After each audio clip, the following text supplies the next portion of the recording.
Hello everybody. तो आज की वीडियो में हम देखने वाले हैं वीएस कोड के कुछ ऐसे यूज़फुल कीबोर्ड शॉर्टकट्स जो कि आपकी कोडिंग स्पीड 1.5 गुना या 2 गुना कर सकते हैं।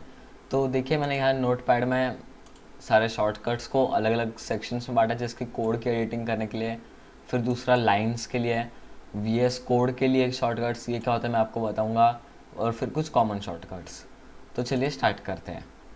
तो मैंने वीएस कोड में यहाँ एक CSS की बड़ी फाइल खोल रखी है और मैं इसे हाफ में यहाँ कर देता हूँ।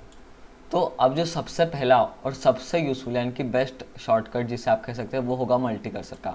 तो मल्टी कर्सर जिनको नहीं पता उन्हें बता दूँ कि अगर आप चाहते हो कि आपको 2 लाइन सेम लिखनी है लेकिन दोनों अलग जगह पर लिखनी है और साथ में लिखनी है, तो आप मल्टी कर्सर का यूज़ कर सकते हो। तो अगर आप मल्टी कर्सर यूज़ करोगे आप एक ही बार लिखोगे, लेकिन जो जो जगह आप चूज़ करोगे वो सब जगह पे वो टाइप हो जाएगा।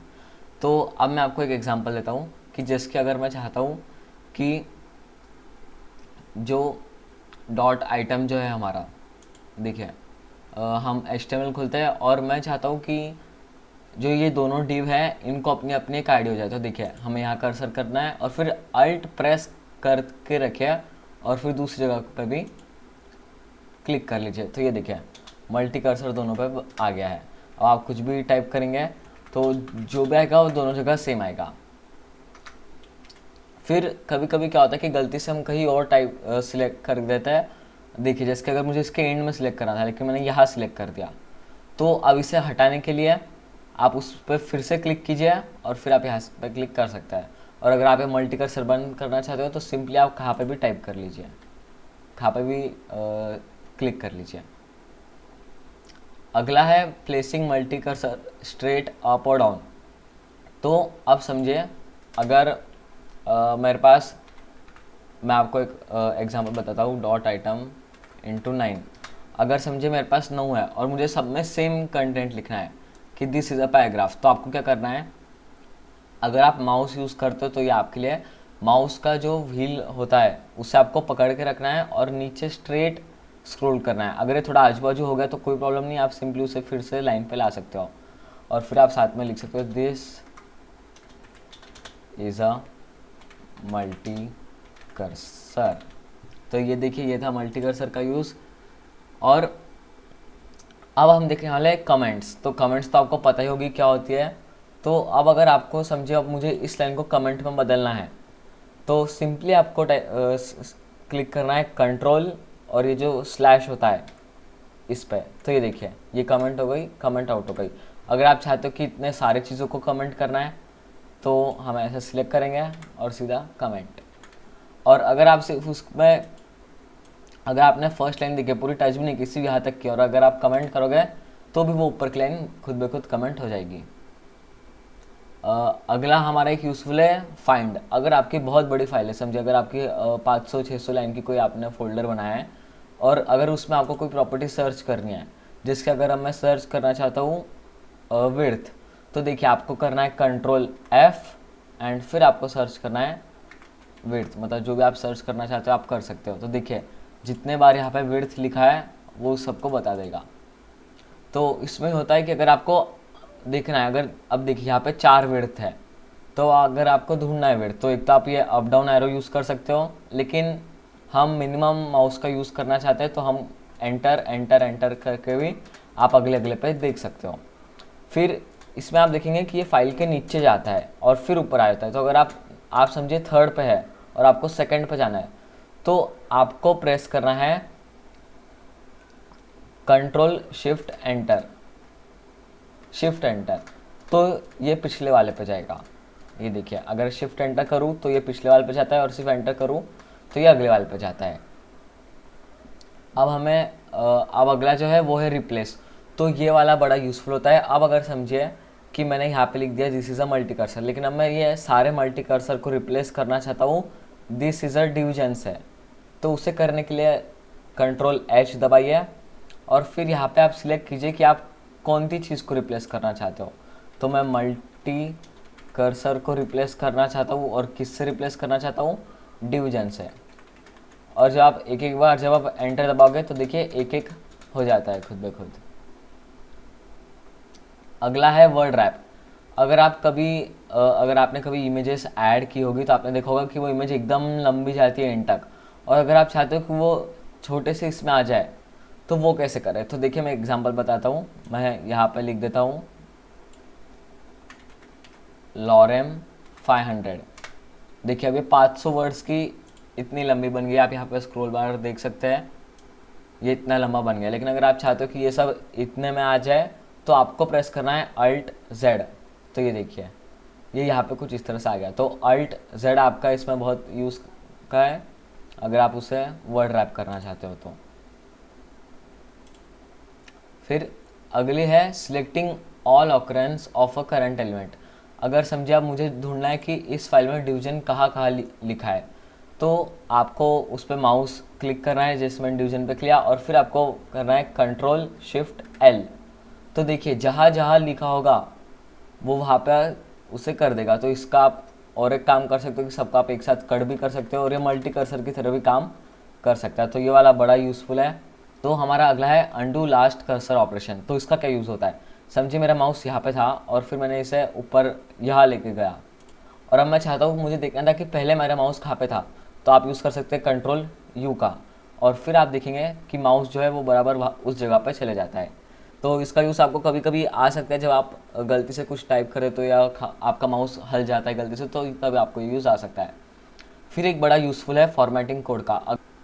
एक एग्जांपल बताता हूँ, जैसे कि ये बॉडी वाला जो टैग था ये मेरे से गलती से इतना आगे हो गया है, और ये तभी यूज़ होता है अगर आप प्रीटियर जो एक एक्सटेंशन है जो बहुत लोगों को पता होगा, अगर आप वो यूज़ कर रहे हो तो इसकी कोई ज़रूरत नहीं है।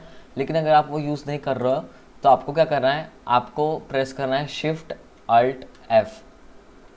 तो देखिए ये खुद ब खुद पूरे जो बॉडी है उसको फॉर्मेट कर देगा, और बस उतने ही नहीं, जो बाकी का खुद जिससे ज़्यादा अच्छा दिखे उस तरह से ये फाइल को बना देगा, जिससे कि आपकी जो फाइल है वो अच्छी दिखेगी। तो ये था फॉर्मेटिंग कोड का। अगर आपको आपकी आदत है कि आप कहाँ भी टाइप करते हो, आप इंडेंटेशन का ध्यान नहीं देते, तो आपके लिए काफ़ी यूज़फुल होगा। अब हम बढ़ते हैं दूसरे सेक्शन में जो कि लाइंस। तो लाइन से क्या मतलब है, जिसकी अब ये एक लाइन है तो इसे एडिट करने के अलग अलग तरीके हम इसमें देखने वाले हैं।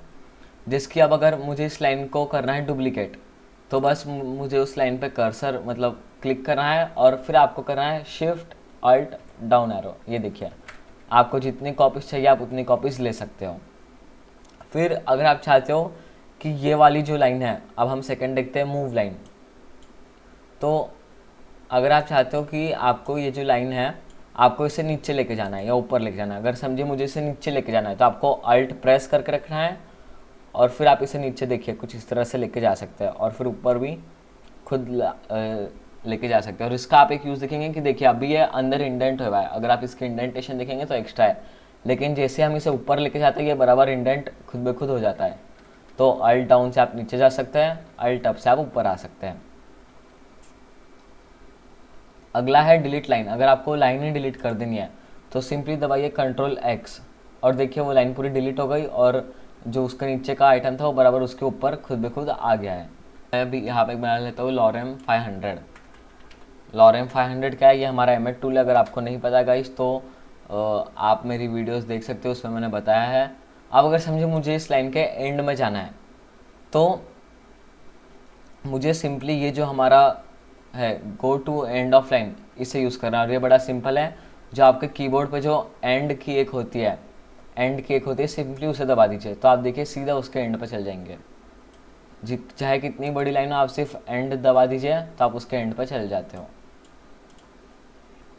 फिर अगला जो हमारा है वो है गो टू लाइन। अगर आपको स्पेसिफिक लाइन पे जाना चाहते हो, जिसका अगर मैं चाहता हूँ कि मैं फर्स्ट लाइन पे चल जाऊँ, लेकिन अगर ये फाइल है 1000 लाइन्स की, तो आपको दबाना है कंट्रोल जी, एंड कौन सी लाइन पे जाना है बस उसे कर दीजिए प्रेस। तो देखिए आपका कर्सर भी उस लाइन पे चल जाएगा। अगर मैं करता हूँ 115, ये देखिए एंटर करने के पहले ही वो वहाँ पे चल जाएगा। देखिए कट किया 11th लाइन, कट किया फर्स्ट लाइन। तो ये बहुत ज़्यादा रिस्पॉन्सिव और फास्ट भी है। तो अब हमारा अगला है गाइस सजेशंस। तो सजेशंस क्या होते हैं, ये वीएस कोड खुद आपको सजेशंस देगा कि अब आपको इसमें क्या करना चाहिए। जैसे कि इसका यूज़ आपको कई जगह पे आ सकता है, जैसे कि अब अगर हम यहाँ पे लिखे बॉर्डर हम बनानी है, लेकिन मैं सिर्फ लिखूँ BO, और फिर देखिए अभी तो ये लिख के आ रहा है, लेकिन अगर आपसे कुछ ये हट गया फिर वो सजेशंस वापस कैसे लाए, तो आपको प्रेस करना है कंट्रोल स्पेस, और देखिए फिर वो सजेशंस फिर से आ जाएंगे। और अगर आप इसे साइड में करते हो तो बराबर उसके हिसाब से फिर से सजेशंस आ जाएंगे। तो अगर आपसे कभी गलती से सजेशंस वाला हट जाता है कुछ इस तरह, तो आप कंट्रोल स्पेस से इसे वापस ला सकते हैं। अब जो हमारा अगला है गाइज वो है जंप टू मैचिंग ब्रैकेट। तो ये काफ़ी यूज़फुल हो सकता है। जिसके समझे अब ये जो हमारा होवर है, अब ये ब्रैकेट है, अब मुझे इसके क्लोजिंग ब्रैकेट पे जाना है। तो मुझे क्या करना है, कंट्रोल शिफ्ट और जो सेकंड स्लैश होता है उसे प्रेस करना है। तो देखिए ये बराबर जो दूसरी ब्रैकेट है जहाँ पे ये एंड होता है वहाँ पे ये चले जाएगा। तो ये काफ़ी यूज़फुल हो सकता है अगर आपकी जो CSS फाइल है उसमें बहुत सारे प्रॉपर्टीज़ आपने डाल रखे और आप सीधे उसका एंड पे जाना चाहते हो। तो देखिए ये दोनों जो स्लैश होते हैं गाइज ये अलग होते हैं। एक था ये वाला स्लैश और एक जो हमने पहले देखा था वो था ये वाला स्लैश। तो ये दोनों स्लैश अलग है, इनके काम भी अलग होते हैं। फिर jump to a new line, jump to a new line down और अप। तो इसका क्या मतलब हुआ, तो ये वाला आपके काफ़ी यूज़फुल आ सकता है। समझिए अगर मैं यहाँ इसमें बीच में हूँ और मुझे सीधी न्यू लाइन बनानी है, तो ज़्यादातर लोग क्या करेंगे कि पहले यहाँ एंड पर जाएंगे फिर एंटर दबाएंगे। लेकिन उससे अच्छा तरीका यह है कि अगर आप इसके बीच में कहीं भी हो तो आपको दबाना है कंट्रोल एंटर। तो ये देखिए आप सीधी डायरेक्टली एक न्यू लाइन पे आ जाइए। इसका यूज़ मैं काफ़ी ज़्यादा करता हूँ क्योंकि ये काफ़ी टाइम आपका बचाता है। देखिए अब जिसके आप यहाँ पे तो यहाँ करेंगे फिर एंटर करेंगे, उससे अच्छा क्या है कि सीधा आपको करना है कंट्रोल एंटर। और ये हो गया नीचे जाने के लिए। अगर आपको इसके ऊपर एक लाइन बनानी थी ऊपर, तो आपको करना है कंट्रोल शिफ्ट एंटर। तो अब आप देखेंगे कि इसके ऊपर हो गया। मैं यहाँ करके बताता हूँ तो आपको समझेगा। कंट्रोल शिफ्ट एंटर, ये देखिए इनके ऊपर एक लाइन आ गई, और कंट्रोल एंटर तो नीचे एक लाइन आ गई। तो अब जो है वो है VS कोड के शॉर्टकट्स, यानी कि ये जो हमारा लेआउट है कुछ इसके शॉर्टकट्स हो गए। तो पहला जो हमारा है वो है सर्चिंग फाइल्स। ये मैं आपको करके बताता हूँ। आपको सर्च करना है कंट्रोल P एंड फिर जो भी आपने यहाँ फाइल एक्सप्लोरर में देखी है, जो भी आपने यहाँ एक्सप्लोरर में जो भी फाइल्स खोल के रखी है, तो उसमें से कोई भी अगर आपको चाहिए तो हर बार इतना खोलने से अच्छा और फिर सर्च करने से अच्छा आपको क्या करना है, कंट्रोल P करना है। और समझिए मुझे खोलनी है अमेज़ॉन वाली CSS। तो देखिए मैंने दबा दी और वो डायरेक्टली खुल गई। तो यह आपका बहुत ज़्यादा टाइम बचाएगा। फिर अगर आप जो आपने फोल्डर खोल रखा है जैसे कि लर्निंग CSS जो ये फोल्डर है, अगर आपको इसे फाइल एक्सप्लोरर में खोलना है तो उसके लिए आपको क्या करना है, आपको दबाना है कंट्रोल O। कंट्रोल ओपन का ये शॉर्ट फॉर्म आप इसे समझ सकते हो। तो लर्निंग CSS वाला फोल्डर यहाँ पे खुल जाएगा और आप इसमें से कोई भी फाइल ले सकते हो अगर आपने ओपन नहीं किए तो। टॉगल साइड बार, तो देखिए नहीं उसके ऊपर पहले है ओपन सेटिंग्स। तो ओपन सेटिंग्स अगर आपको VS कोड में सेटिंग्स खोलने तो उसके लिए बहुत टाइम लगता है। पहले आपको यहाँ पे जाना पड़ेगा और फिर यहाँ पे जाना पड़ेगा, लेकिन उसका शॉर्ट फॉर्म है कंट्रोल कॉमा। तो देखिए डायरेक्टली सेटिंग्स यहाँ पे खुल गई। ये आपका बहुत ज़्यादा टाइम बचाएगी अगर आप सेटिंग्स का ज़्यादा यूज़ करते हो थोड़े। अब जो अगला है वो है टॉगल साइड बार। तो इसके लिए आपको करना है कंट्रोल V। और जिन लोगों को नहीं पता साइड बार क्या है, तो ये वाला जो एरिया होता है सेक्शन, इसे हम कहते हैं साइड बार। तो अगर आपको ये खोलना है तो इसका एक शॉर्ट फॉर्म होता है कंट्रोल V। तो देखिए मैं कंट्रोल V दबाऊंगा तो अभी देखिए मैंने कंट्रोल V दबाया, इससे न्यू टॉगल साइड बार होना चाहिए था, लेकिन एक न्यू लाइन क्यों बन गया। तो ये मैं आपको बता दूंगा इसकी कभी कभी ऐसा हो सकता है कि जो आपके कीबोर्ड बाइंडिंग्स है, देखिए सेटिंग्स में आप कीबोर्ड शॉर्टकट्स पे जा सकते हैं। तो इसमें कब कब क्या होता है, जैसे देखिए कंट्रोल V था उस पर अब 1 2 3 4 कमांड्स हो गई है। देखिए paste, terminal paste into active, file explorer, workbench action. तो अगर आपके साथ कोई ऐसा केस होता है कि आपने कोई यूट्यूब पर वीडियो देखी जिसमें वो कुछ शॉर्टकट की बता रहा है और अगर आप वो यूज़ करो तो कुछ नहीं होता है या फिर कुछ और होता है, तो आपको क्या करना है कि आपको जाना है कीबोर्ड शॉर्टकट्स में और जो भी आपने शॉर्टकट यूज़ किया आपको यहाँ पे लिखना है। तो फिर आपको दिखेगा कि कुछ ना कुछ प्रॉब्लम थी, जैसे कि एक से ज़्यादा शॉर्टकट्स उस सेम इस पर थे, इसके वजह से ऐसी प्रॉब्लम हो रही थी, या फिर कुछ डिफाइन ही नहीं था। तो अगर आपके साथ ऐसी प्रॉब्लम होती है तो simply keyboard bindings, keyboard shortcuts में आइए और फिर आप उसे ठीक कर सकते हैं। जैसे कि अगर मैं पेस्ट का बदल दूँ कुछ और करके तो फिर ये बराबर हो जाएगा। अगला है क्लोज विंडो। अगर आप विजुअल स्टूडियो कोड को बंद करना चाहते हैं तो आप Alt F4 दबा सकते हो। ये तो कंप्यूटर में भी ज़्यादा यूज़ होता है, मैं इसे एंड में करके बता दूंगा। अगला है न्यू विंडो। अगर आपको एक न्यू विंडो खोलनी है तो आपको करना है Ctrl+Shift+N। तो ये देखिए एक दूसरा VS कोड यहाँ पे खुल गया। फिर एक होता है जो ज़्यादा लोग यूज़ नहीं करते लेकिन मैं रिकमेंड करूँगा, वो होगा फॉन्ट फैमिली। तो फॉन्ट फैमिली अगर आप HTML आपने सीखा है तो आपको पता होगा फॉन्ट फैमिली क्या होता है। तो अगर आप चाहते हो कि आपके जो कोड है उसकी फॉन्ट फैमिली बदले तो आप आपके सेटिंग्स में जा सकते हो और यहाँ पे आपको सर्च करना है फॉन्ट फैमिली, बीच में कोई डैश नहीं देना है। देखिए ये फॉन्ट फैमिली यहाँ पे पहले से लिखी होती है, आप इसे चेंज कर सकते हैं। जैसे कि अगर मैं कर दूँ टाइम्स न्यू रोमन,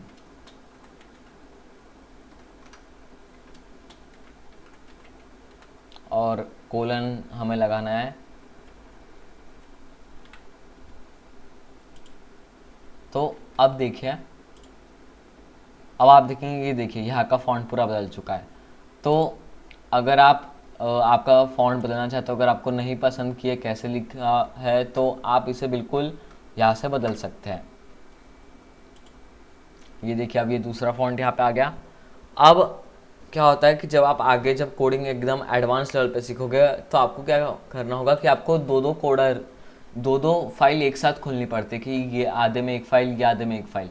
तो उसके लिए एक ऑप्शन था स्प्लिट एडिटर, जो काफ़ी यूज़फुल होता है। तो उसके लिए आपको करना है Ctrl/बैकवर्ड स्लैश, इससे बैकवर्ड स्लैश कहते हैं। देखिए अगर मैं करूँ Ctrl/बैकवर्ड स्लैश तो आप देखेंगे कि और एक एडिटर यहाँ पे खुल गया और आप यहाँ पे एक दूसरी फाइल यहाँ से लेके यहाँ लेके जा सकते हो। बहुत ज़्यादा फ्लेक्सिबिलिटी है और आप साथ में यहाँ पे कोडिंग कर सकते हो दोनों की। तो ये आपके काफ़ी यूज़ आता है, अगर आ सकता है अगर आप बहुत सारी फाइल्स की कोडिंग एक साथ करते हो। तो हम इसे बंद कर देते हैं। तो बंद करने के लिए आपने देखा कि अगर अभी मैंने Ctrl/बैकवर्ड स्लैश दबाया तो सिर्फ और न्यू ही खुलते रहेंगे। तो अब अगर आपको इसे बंद करना है तो एक सिंपल तरीका होगा कि एक तो आप यहाँ ये तीनों कॉलम्स पे जाके इसे क्लोज ऑल कर दीजिए, तो आप वो कर सकते हैं। या फिर इसका जो शॉर्ट फॉर्म देखिए यही लिखा है Ctrl+K+W, तो आप वो भी यूज़ कर सकते हैं Ctrl+K+W। देखिए डोंट सेव हमने कर दिया एंड देखिए सारे एडिटर्स बंद हो गए।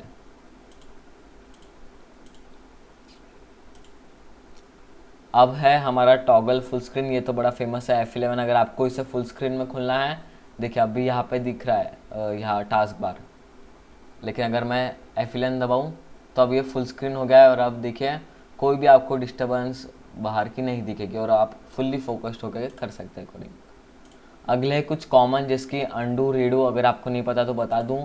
अगर मैं इसे कर देता हूँ गलती से कट और अब मुझे इसे करना है अंडू, तो आपको दबाना है Ctrl+Z, तो ये हो जाएगा। और फिर अगर आपको लगा कि नहीं जो अंडू किया था आपको उसे फिर से रीडू करना है, तो आपको करना है Ctrl+Y, तो देखिए फिर से चलेगा। तो ये था अंडू रीडू। फिर अगला है जूम इन जूम आउट। ये ज़्यादा लोगों को नहीं पता होता कैसे करते हैं, लेकिन काफ़ी यूज़फुल है। तो इसके लिए आपको क्या करना है कि अगर आप चाहते हो कि आपका इसके फॉन्ट साइज थोड़ी बड़ी करनी है, आपको जूम करना है, तो कंट्रोल अप एरो से देखिए ये जूम होगा, कंट्रोल डाउन एरो से जूम आउट होगा, या फिर Ctrl+ का आप यूज़ कर सकते हैं। लेकिन Ctrl+ से आप देखेंगे कि ये जो बाकी के जो साइड में जो साइड बार से एक्टिविटी बार ये बड़े होते हैं, ये इनमें एक डिफरेंस होता है। अगर आपको फॉन्ट को अगर आपको कोड को बड़ा करना है तो अप एरोस का यूज़ कीजिए, और अगर आपको जो साइड की चीज़ें उनको छोटा बड़ा करना है तो देखिए ये देखिए और छोटे छोटे हो रही है जो ऊपर नीचे की है, तो उसके लिए आप प्लस माइनस का यूज़ कर सकते हैं।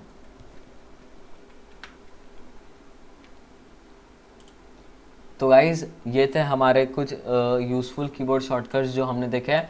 और अगर आप कोई कीबोर्ड शॉर्टकट्स देखना चाहते हो तो आप जा सकते हो यहाँ पे कीबोर्ड शॉर्टकट्स वाले सेक्शंस में।